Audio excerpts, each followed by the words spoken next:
that I think the culture fosters having the ladies in there, and it's really nice. I really like it a lot.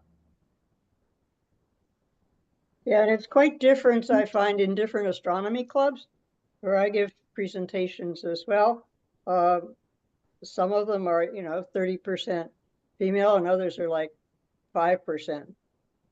So not quite sure what goes on there, but I don't know. I have to think part of it, not all of it, but I really have to think that part of it is like the culture or the feel when you come into it. You know, when my wife came in with zero science background, a preschool teacher and all of that, and when we left, she was like, "Oh, I want to keep going to the meetings," and and if she asked a question, she was respected. There was never a comment like, you should know that. There was never a comment like, well, we've covered this in the past. And I will actually see that in some ham radio clubs. But when we went, there was no, I mean, it's just like me in here. In a way, I'm kind of a minority in the fact that I'm not a scientist in any way, shape, or form. And yet this group has brought me in, has been very inclusive for me, and has created some great opportunities. And I think that's what it's like for some of the women when they come in, is that feel that you give them, that they want to learn and that they are respected. My 2.5 cents worth. That's good. That's good. Thanks, Ron. And Mary Lou.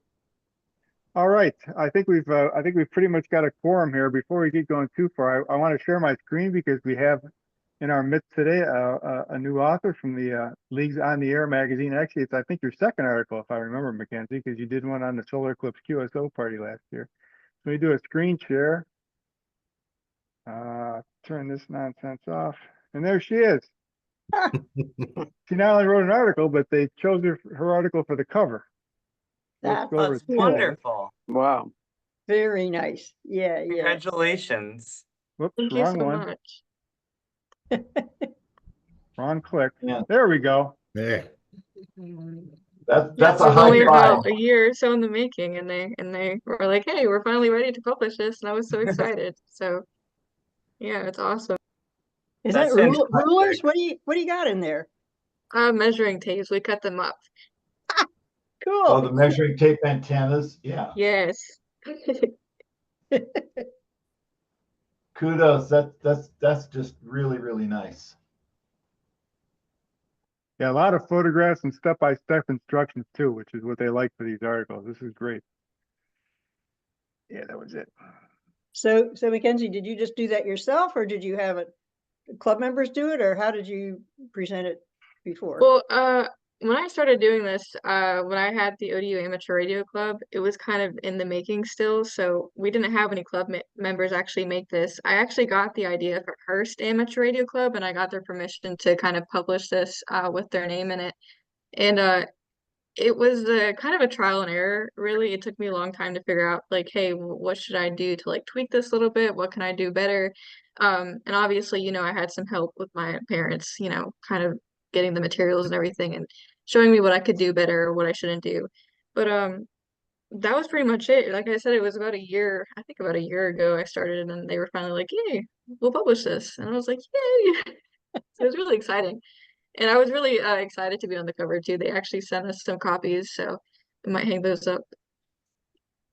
Absolutely. You should be very proud. Very, very proud. Yeah. Great. Well, we'll look for more, right? When you've done a couple, you can hit 3, then 4, then 5. So Have you ever tried doing this for the Girl Scouts or the Boy Scouts? Fox hunting or just building with them?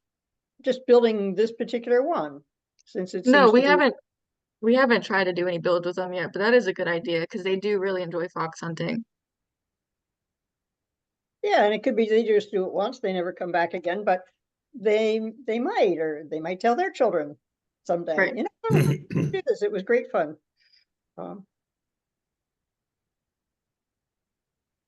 Yeah. So different groups have different challenges for inclusiveness, and I was very happy. Maybe 5 years ago, something like that. When my university announced that the incoming freshman in the School of Engineering, which is traditionally male, was now 51% female. And that's not easy to achieve too, because a couple of studies they cited in this NASA call earlier is that how the relationships for gender and STEM activities and stuff are often formed at very early ages, an elementary school type of thing, and to either change that or break through that barrier later in life is not easy. So That's true. That's true. So I have a question here. How many of you decided to be engineers or ham radio operators or scientists or any of that by the age of 11?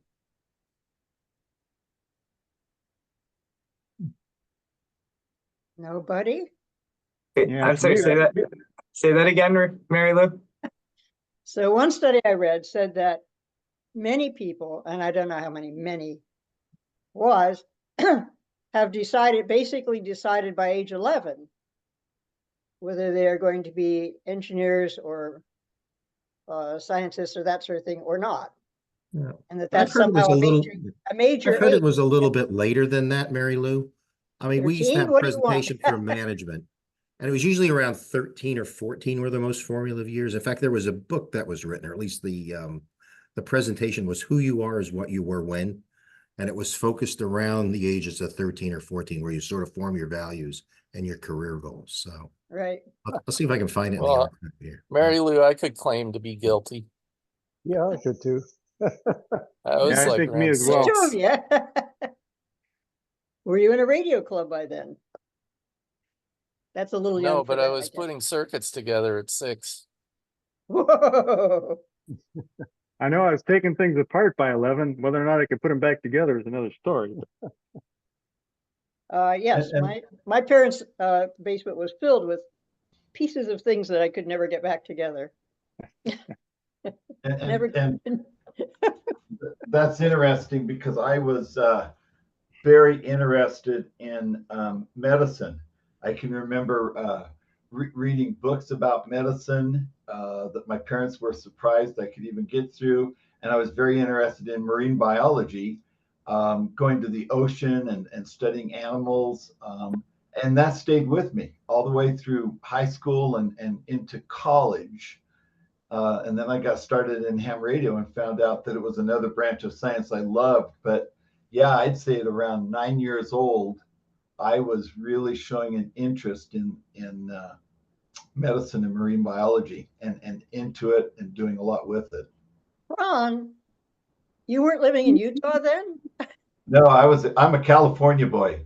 Oh, I okay. grew up in California on the coast. Loved it. How beautiful.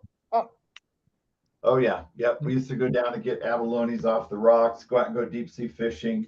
My biology teacher let me help him with his master's project on studying sea life in the coastal areas. And it was a good time to grow up hunting pigs up in the mountains and horses and the whole bit. It was a fun time. So sounds like a good time. Yeah, Yeah. I shared with Mary Lou that I wanted to be an astronomer when I was a kid.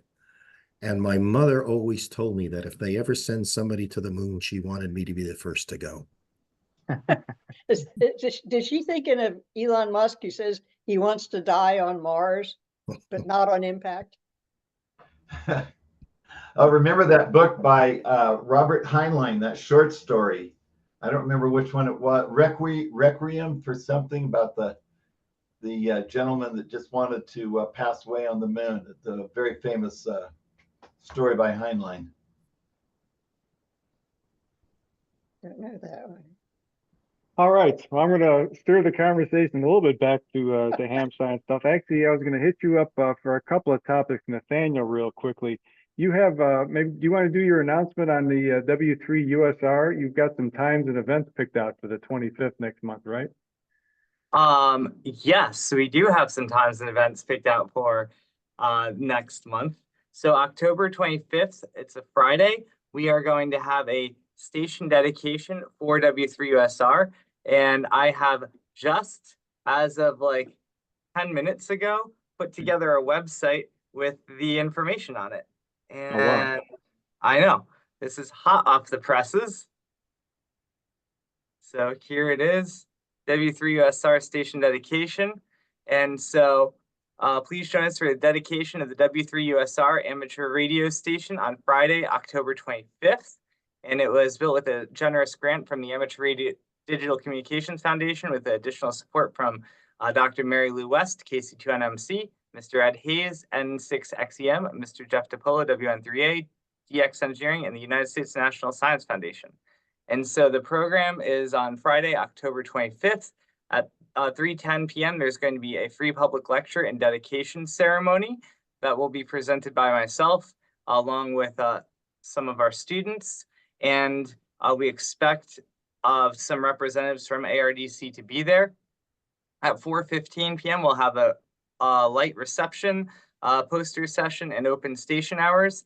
And then at 6:15 p.m., we're going to have a ticketed buffet dinner for $30 a person for anyone who'd like to stay for dinner. And so all this will take place at the University of Scranton Loyola Science Center, where W3USR is located. And you can get your tickets for dinner right now. So we just put this all together. I had no idea. That was just a stroke of luck. Well, that's very good. Yep, just got it all arranged. Explain about that character in the picture. So that is Iggy the Royal Wolf. He is the mascot for the university. So the University of Scranton is a Jesuit university, which has its roots back to St. Ignatius of Loyola. So Iggy is short for Ignatius, and that's Iggy. And the student who's playing Iggy in this particular photo is a ham radio operator. His name is Matt Dittmar, and he was in my DSP class last semester.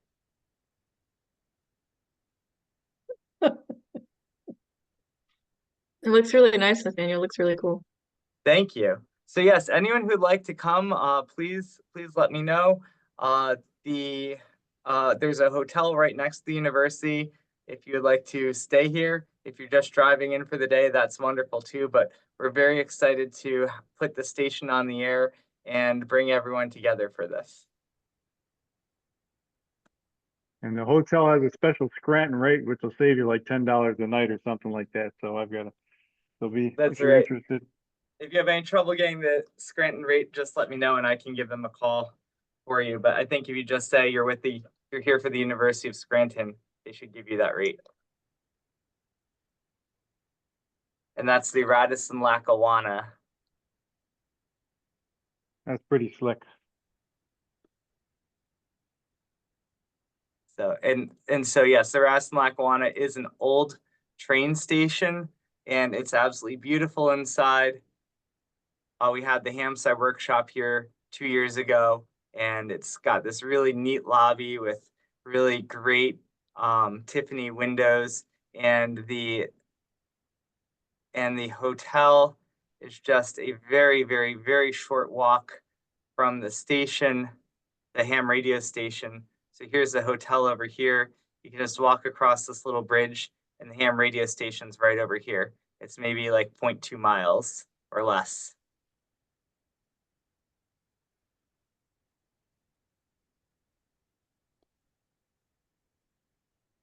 So we're very, very excited about this. Yeah, it's going to be a big day. I mean, there's a long time in the planning too. That's just one of the nice things about it, that you started out with a concept and came up with a plan, and it's been executed pretty well from what it looks like. So Thank you. while you've got the video, I know you had showed us earlier today, you got a package from Nick Hall Patch, right, Nathaniel? You still have that handy? I do. It's right here. So I can thank Nick Hall Patch for shipping us and curating all of the Eclipse medium wave AM broadcast data. So he has shipped me a copy of the data. He has shipped Christina Collins a copy of the data. I think he has a copy of the data. So one of the things we should think about is, what do we actually want to do with this data? So, that's something for the members of this group to think about. Call deep if you want to relate any of the things you're doing with EHF to medium wave data. We have that here. I know David McGaw up at Dartmouth, and I know his group is interested in this data. So if you want this data, please let us know and we'll figure out a way to get you copies of the data if you're trying to do something useful with it.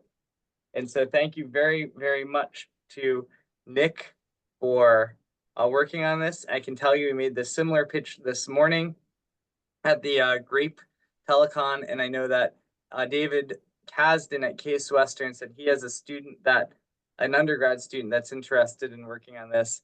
And so I told David Kasdan to contact you directly, Nick, to kind of discuss some good ways of using it. But I think he has a few initial ideas. So thank you. I have heard from David.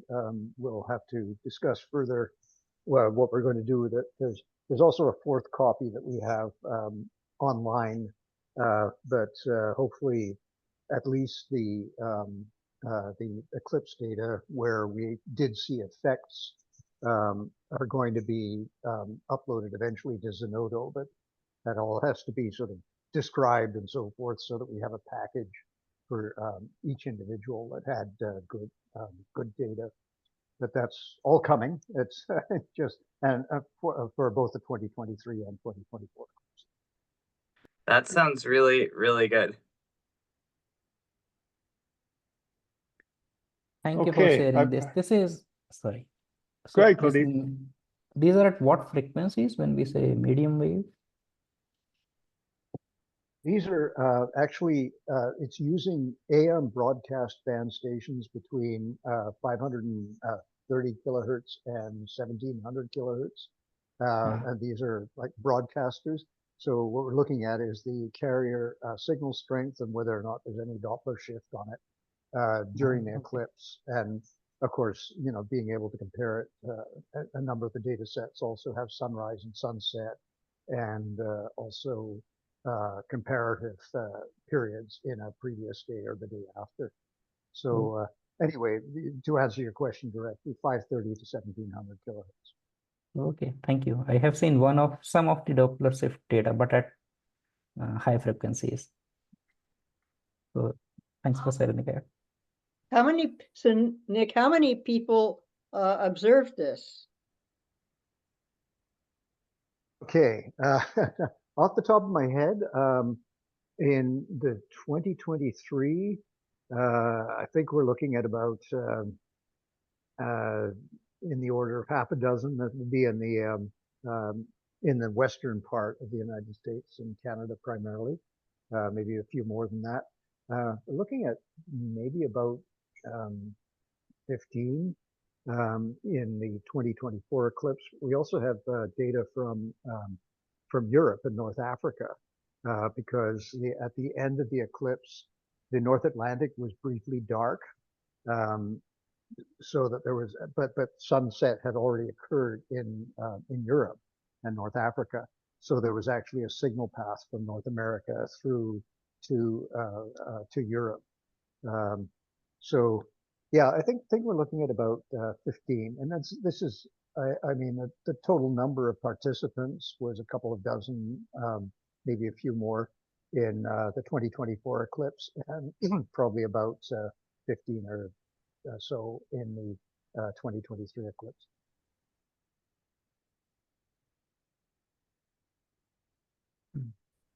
Cool. All right, one more announcement in the ham radio realm, I guess. This weekend is the 105th anniversary of radio station WWV receiving its license, or is it going on the air? I can't remember which it is, but either way, it's a very significant anniversary for WWV out in Fort Collins. And 5 years ago, there was a large operating event. People there came there from all over the country to operate. This year, the club is doing something a little different. People are using the club call sign, which is very unique, WW0 WWV, and operating throughout the weekend. I think it starts probably Friday evening local time and run through Monday or Tuesday. So if some people like contacting these special event stations, obtaining QSL cards and so on and so forth. On the WWV site, or the club site, there's a lot of information about, there's actually a schedule with who's going to be on, where they're going to be on, which bands and so on and so forth. But this year, the club of which I'm a member, a couple of you are members, I know, has a little bit different wrinkle. If you're not a club member and you're interested in joining and supporting the activities of NIST and the folks at WWV, who are now hosting some of our equipment, a whisper sound and receivers and stuff in the Fort Collins area, it's possible to actually join the club for 1 year with a free membership, which is normally, I think, $20. But you can get a free 1 year membership starting like right now. If you contact Dave Schwartz, I can give you his email if you get a hold of me. He'll sign you up for the club for 1 year, and then you can actually use the club call sign this weekend. You can go on the air with WW0WWV.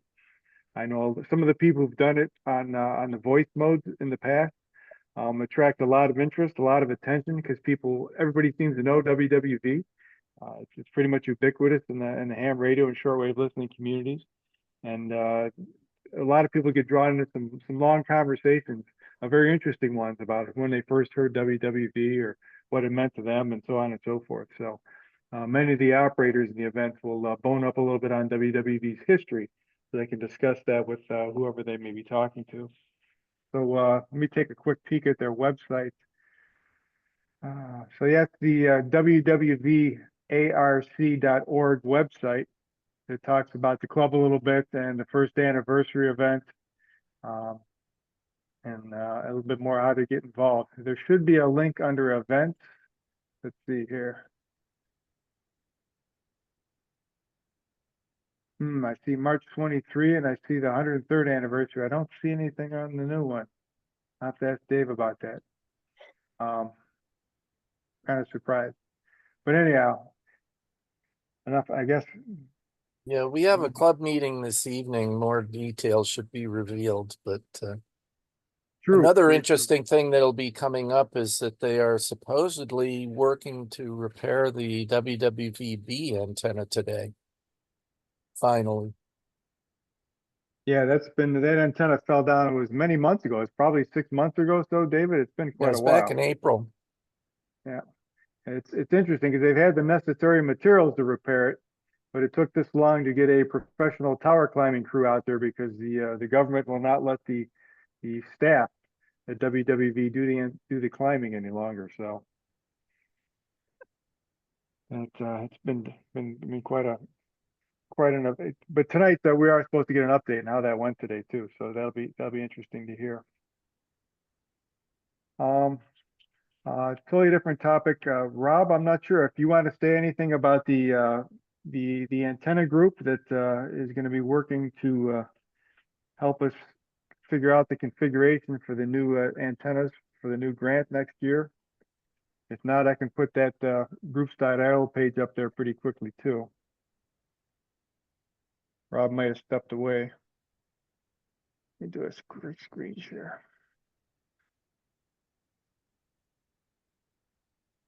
There we go. So Rob is kind of leading up an effort that started, well, it was mentioned in last week's Grape Call, and then Monday evening's TAP or HamSCI engineering call, I guess you call it, where we realized that we wanted to deploy these 25 or even maybe 30 stations receiving between 0.5 and 30 megahertz next year for the grant that Nathaniel and Gareth and others recently were awarded. And one of the tricks is to figure out a reasonably priced and reasonably effective antenna that can be deployed, if not to every single one of the stations, to many of them. Because of course the grant, the idea is that the host would provide the location, provide some of the sweat equity to install the equipment, dig their magnetometer into the ground, and then install whatever antenna we provide if they don't have one already. So there is a group on groups.io. I'm David, I'm sure you're a member of it. I think there are like 14 people currently subscribed. Let's see. Yeah, 13 members.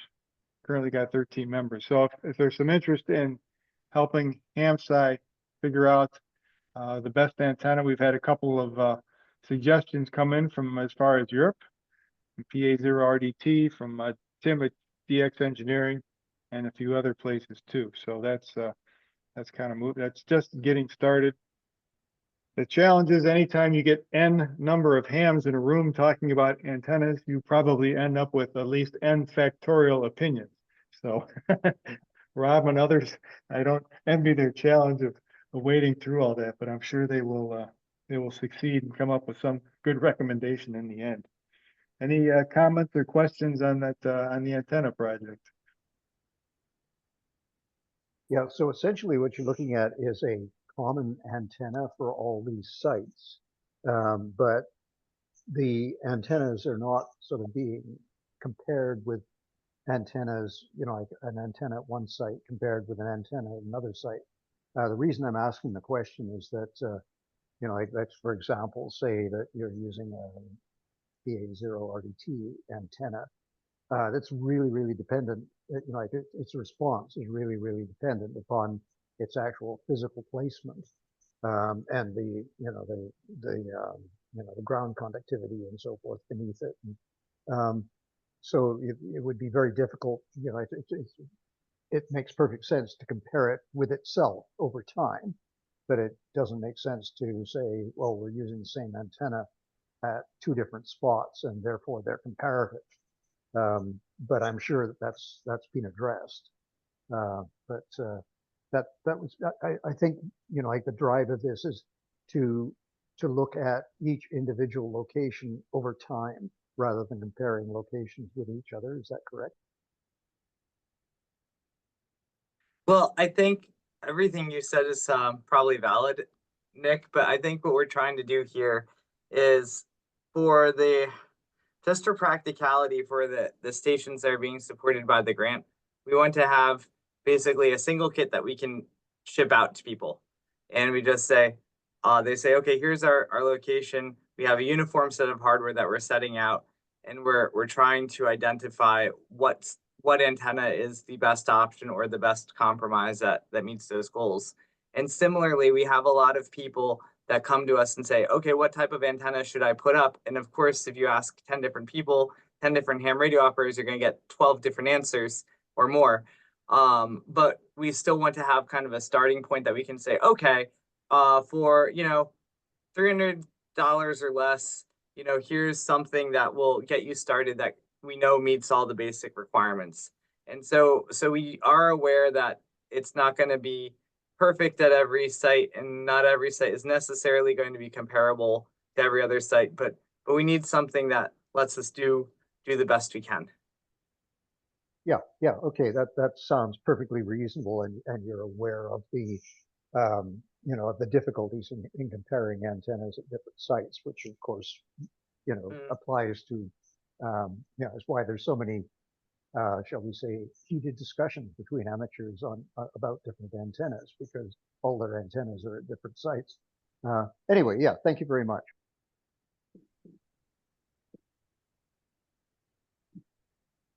Okay, any further questions on that? I can go over there and close that window so I don't ever end up there again. Good. Okay, I would like to take a few minutes, probably only maybe take 10 minutes or so, to explore the article that David Kasdan, 88Y, wrote for the Canadian Amateur. I think it's a little bit different use of the time standard stations compared to the Doppler shift studies we've been doing in HamSCIence for the last couple of years. So if you guys will indulge me, I'll bring that thing up on the screen, and I've got my other computer. I've got some notes on it so I don't get too far off topic and not talking anybody's leg off here. So let's see what I can do.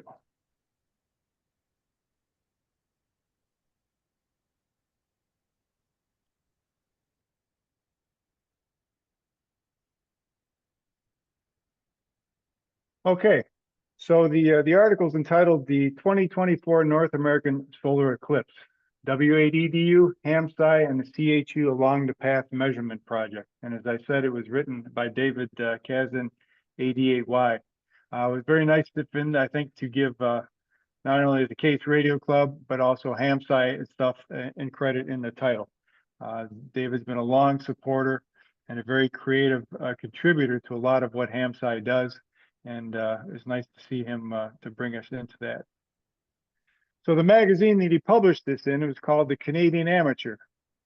It is the monthly digest of the radio amateurs of Canada.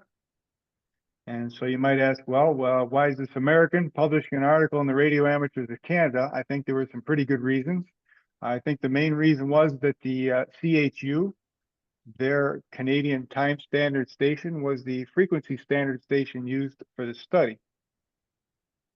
CHU is located about 15 kilometers southwest of Ottawa. Let me get to David's article. It's located about 15 miles southwest of Ottawa, and it's managed by Canada's National Research Council. CHU has 3 transmitters.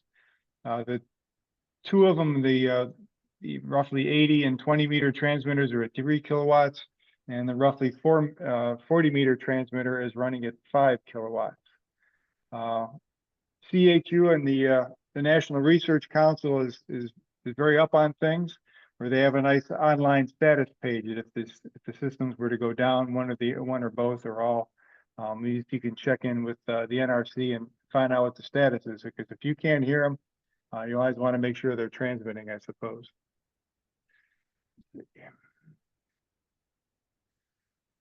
So back to the article. Let me close this. Back to the article. Okay, so the article describes how a number of students from Case Western Reserve, Adam Goodman, Laura Schwartz, and Maris Usis, worked out a plan to monitor CHU's second tick signals.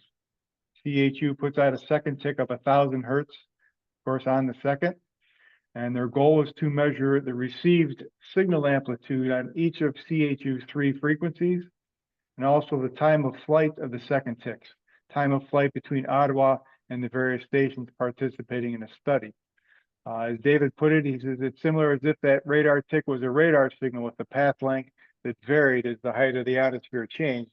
And I think that's very visible in some of the graphs we'll see in a minute. Along with those students, John Gibbons, N8OBJ from the WE Department of Case, helped them work out an extensive standardized system of HF receivers, GPS receivers, microcontrollers, Raspberry Pis, and then work out the data uplink details. So this was another project where, for the most part, the university and the researchers provided the equipment to the host stations, and the hosts then did the work. So let's see, get this out of here. Whoop.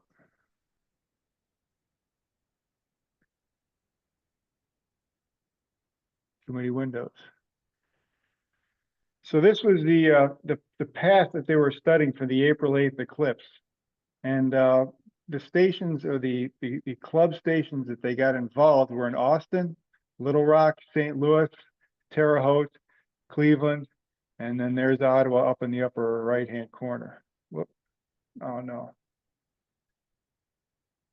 Better get it from the beginning. Table of contents. Unfortunately, we've been trying to get a copy of just this article, say in a PDF, from the RAC, and we haven't been able to do that just yet. So we've got to page through the whole magazine as we go. But anyhow, so this is the path. And the whole point of this experiment is that the receiving stations here are along the Great Circle path, along the path that radio waves would travel from CHU to each of these stations. And that pretty much paralleled the path of the solar eclipse in April. So a little bit different than many of the other stations that HamSCI was studying, where the propagation paths were perpendicular to the eclipse. So the Case students took care of the packages of the equipment and the software were sent to the university and high school clubs along the path.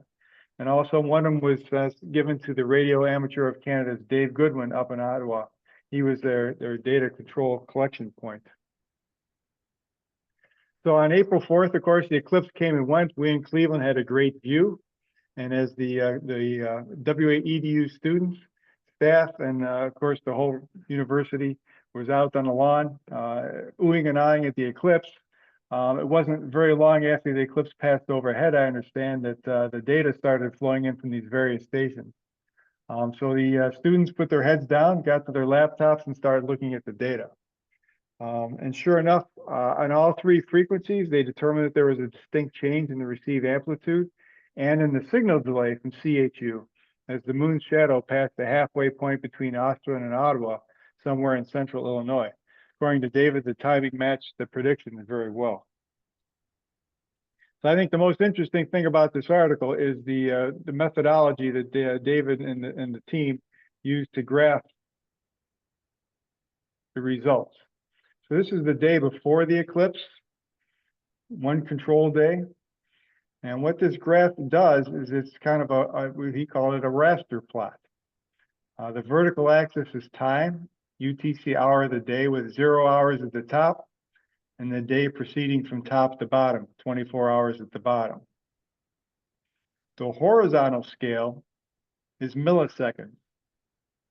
And the 0 point on the x-axis is reference to the exact time by GPS, the exact time that the second tick were to be transmitted from Ottawa. And the colors represent received signal as measured essentially on the speaker lead, the audio output of these receivers. So the first thing you can see from this graph is though CHU is transmitting here at the 0 point, at this time of day, it took roughly 3 milliseconds for the signal to appear in the receiver at this particular station, which I think was at David's home here on the east side of Cleveland. And you can also see as the day went on, as the ionosphere changed and things moved around a bit, this time of flight delay changed a little bit. It's kind of interesting. Now, one thing it's good to understand is what the colors mean in this graph. So remember, we're receiving 1,000 hertz sine wave. So the period of that sine wave is 1 millisecond, which fits very well with the scale along here in the bottom. This is roughly 0 to almost 30 milliseconds. What these colors represent are the positive and negative halves of the sine wave as it came out of the receiving equipment speaker. So on the 1,000 hertz signal during one of the positive excursions of the audio is red. Of course, you have the 0 crossing, it's a sine wave. And in the negative portion, you have blue. And of course, it's an audio signal, it's a stream. So you go red, blue, red, blue, red, blue as the signal came out of the speaker. Pretty clever way of receiving that. It's kind of a three-dimensional graph because the colors also reflect the intensity of the signal strength. So we had a little bit better reception at David's home here around 0 hours than we did at roughly 2.5 or 2 hours and 30 minutes. And then the signal probably was propagating over his head, and he literally had no signal between roughly 2 o'clock and 10 or 12 UTC. Now the sun is rising in Cleveland at this time, so for whatever reason, we've got propagation back. So we see really decent propagation and pretty fuzzy during the day. The signal was there, it was weak, and then around 22 or 2300 hours, the signal started to come back. We've got and again, the time of flight was pretty consistent as you would expect, but there is a little bit of variation there across the UTC day. So that was the standard control day. Let's take a look at the eclipse day. Drum roll, please, right? So the time of flight changed a little bit different in the morning. Propagation varies from day to day. We know that. This probably has nothing or very little to do with the eclipse, I would imagine. There's the sunrise pattern. And a little after sunrise, we still had some pretty decent signals. They were a little stronger today. But look what happened around 1800 UTC when the eclipse was passing over Illinois, about the center of that path I showed you earlier on the map. In Cleveland, CHU came way out of the mud and is received fairly cleanly again for about an hour or two. And then it went back to its kind of normal condition around 20 hours UTC, where the signal faded out. And we've been back into the normal evening propagation. Let's take a look at the day after the eclipse. Looks very much like the day before. There's the morning, sunrise, kind excuse me, the overnight between 0 and roughly 4 UTC in Cleveland. This would be about 8 p.m. and midnight. Lost the signal, saw some signal in the morning, sunrise, weak during the day, and then picked back up in the evening. So David and the group at Case Western Reserve feel very strongly that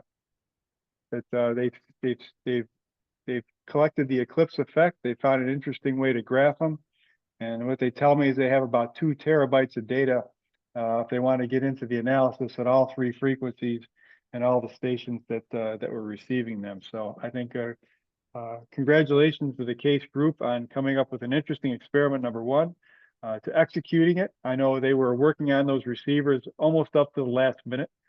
Sounds like a great project. That sounds kind of familiar. But they did get them deployed and collected a lot of data and are starting to make sense of it.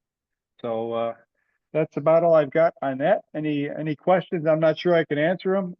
We tried to get some of the students here, but some of them have moved on. They've graduated. One's working for SpaceX, another's at Oxford, and another is in South America right now, awaiting their next eclipse. So it was a little hard to get a hold of them. So instead, you got me. So any questions or comments on the CWRU experiment?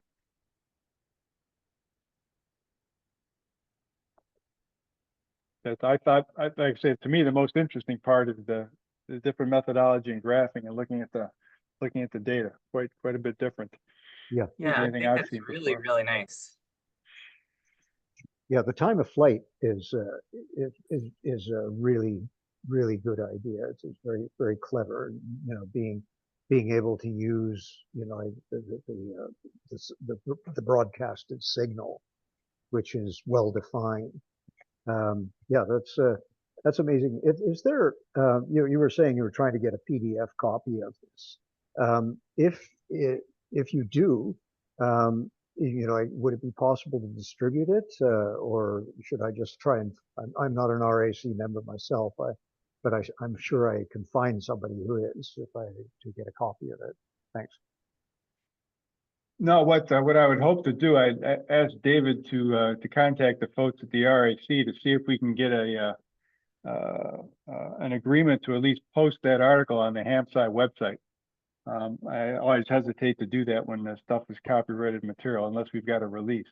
So that's the goal, Nick, is to get on our website. Yeah, Gary, Alan Yeah. Griffith at TCA I know him through the ARLPR committee, and if you're stuck, I can probably reach out to him. So I think that would help Ed a lot if you could do Okay. that. That'd be great. I've got some contacts too as well. that's good. I'll coordinate with you, Greg. Okay. Yeah, the main thing is we're really interested in just that article. We don't need to post the whole issue, but I mean, if that's how they want to do it, that's up to them too. But we're definitely after that article, so pretty slick. Okay. Any other comments, suggestions, questions, or anything that folks would like to bring up while we've got some more time today? So I have Mary a Lou. question, Gary. So in the time of flight, if the ionosphere gets higher, the time of flight gets longer. Can they use that to tease out how high the ionosphere at the midpoint was and what its history was? In particular, something I'm interested in. So the ionosphere is here and the eclipse makes it all go dark. So the ionosphere goes up and then the sun starts to come back. It comes back down. Does it come back to the same level or does it come deeper or less deep? How does that work? So do they have that sort of a graph yet? I think that's David did give me the email addresses of the students that are participating and whatnot. So I think it's a great question to ask them and see if we can get them back here to give us an answer. Yeah.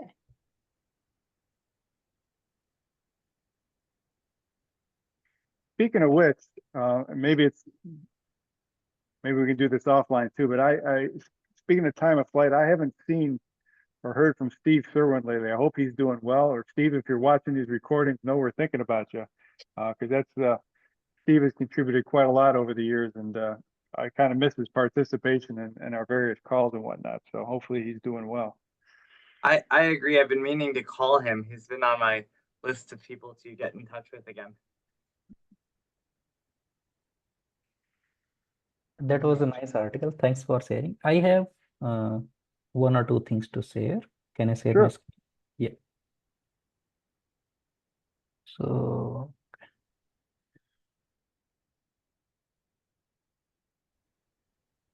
I will jump around and then. Okay. So you will remember I was trying to find out common stations which are operating throughout from beginning of the eclipse to the end of the eclipse between 17 and 21 UT. And the reason was there was a opening of 7 megahertz band earlier. And then the doubt came whether it is because of the user behavior, increase in the participation, or it is because of the ionosphere. So finally, we have sorted the stations which are operating all the way from 17 to 21 UT. For HamSCI, it is obvious they were mostly WhisperNet and very few from PSK and RBN. And they're about 200,000 or 250,000 connections. And this is what comes out if we have the log files of the transmitter and receivers, which were detected by at least once, the transmitter, which was detected within this half an hour, at least by someone, and a receiver which was heard by, sorry, the transmitter which was heard by someone, and the transmitter which was, okay, opposite. Transmitter which was heard by someone, and the receiver which heard someone. So in every half an hour, I check the list of transmitter receive locations and then retain them. Next half an hour, once again, I repeat the same thing and I pull out the common stations. And then if we plot that data, this is what the 7 megahertz band looks like. And that's on the 8th. And if you look at the 7th, which is previous day, connections are always there, but the number of spots are less. So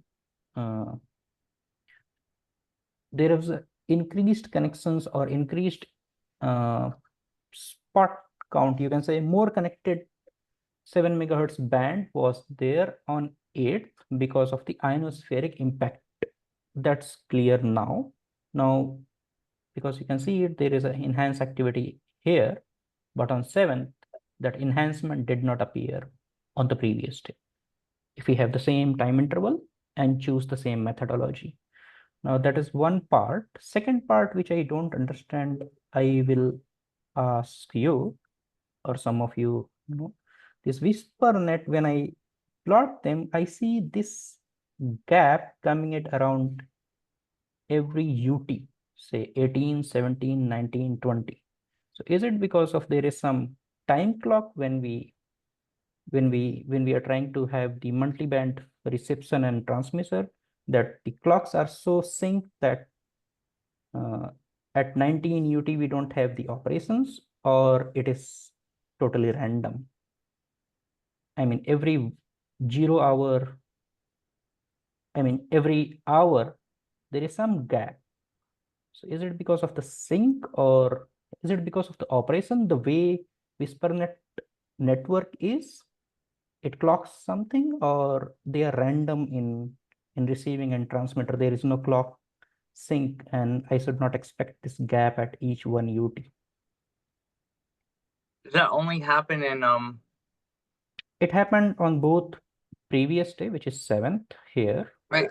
But did you say that only happened in WhisperNet, or did it only happen in? This is WhisperNet data because when I scan through all three combined WhisperNet, RBN, and PSK, the giant 95% of the common stations are coming from WhisperNet. So this is mostly WhisperNet thing. Do you see if you look in FT8 or the RBN, not RBN, if you look PSK? in the PSK report, you probably won't see that. Is that true? No, yeah, it was not there. Okay. Yeah, that Rob Robinette, do you have any insight into this?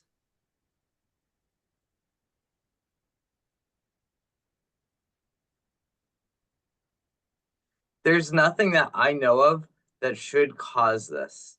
Okay. I think we should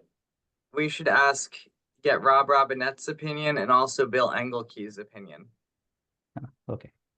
I recall Rob talking about the Whisper server that's receiving the reports. There is some process that runs near the top of the hour, so there are gaps in the data. I don't think I dreamt that. I thought I heard that here a few weeks ago. It's Yeah, he very was saying, possible.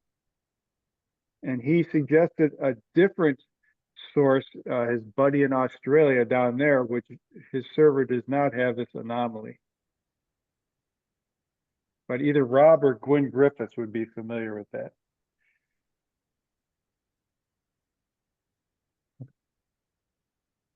So I see Rob is signed on right now, but I don't know that he is actively listening. But you have Kuldeep, you have Rob's contact information? no, I have Bill's contact information, not Rob's. Okay, I'll send you Rob's as well. Okay, You can ask both of them. okay, thanks. So this comes out as the ionospheric eclipse ionosphere effect, not affected by the user behavior or the increase or decrease in the fluctuations in the participation. This was one thing which I wanted to say. There is one more thing which I wanted to share is related to the May Gannon storm or Mother's Day storm. 2 weeks back, we had a presentation where I forgot the name, but it was about the magnetospheric ring currents and magnetic data. And one of the plot was for the Doppler receiver or the Doppler shift. And there, the observation was that on the Gannon day storm or the main phase, which was on 10th evening to midnight, this is here, we did receive the 10 megahertz Doppler frequency or Doppler shifts, but on the next day, that 10 megahertz Doppler shift or the signal itself was so weak that we did not receive that signal. And one of the possible reasons could be on the next day when we go to the ionospheric conditions themselves. So suppose we have these stations, Millstone Hill and Wallops and Alpena. And I was, for one of my other studies, checking how high the ionosphere went and what is the ionospheric frequencies, the maximum one. So on 10th, this 10th, it was about 10 megahertz, say Wallops or Millstone Hill. So 10 megahertz radio wave propagations will be well supported, both vertical and oblique. But on the next day, which is 11th, because of the delayed, they call it disturbance dynamo, which changes the production and loss. So the change in the ionospheric densities is large. And on the next day, it is about 5. So the maximum ionospheric frequency was about 5 megahertz only. This is wrong. This is megahertz. And whereas on the 10th, which is the main phase of the eclipse, where we did see the Doppler shift at 10 megahertz, strong signal, it was about 10 megahertz. So ionosphere had sufficient density to support the ground-to-ground propagation or ground-to-ground connection at 10 megahertz and lower frequencies. But on next day, it is just 5 megahertz. So mostly around 10 or 12, even the oblique connections or the ground-to-ground connections, even at lower elevations, will not work out. And this could be one of the causes that higher frequencies, say 7, 8, 9, 10 megahertz, we will not have the stronger signal and we will not see the Doppler shifts. This is just one more thing which I wanted to say.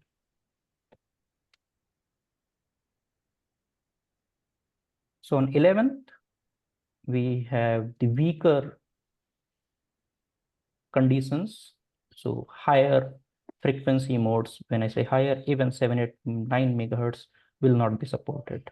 and we will not see them in our received Doppler echoes. That's it.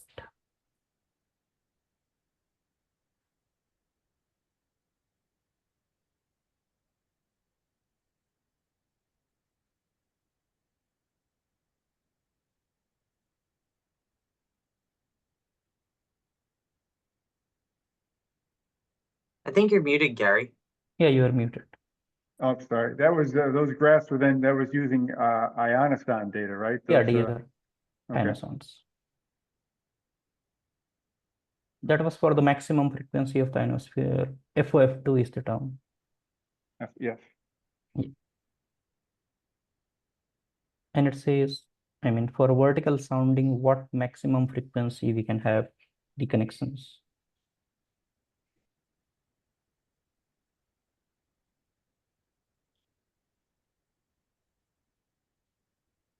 Excellent. Any questions for Kuldeep on those observations? Good. Thank you very much. Interesting. All right, we've about hit the time of the meeting end. Is there anything else we need before we wrap up? Otherwise, we'll call it a week and hope everyone has a good weekend. Good. Thank you so All much, right. Gary. Thank you, everyone. Talk soon. Bye. Bye. 73.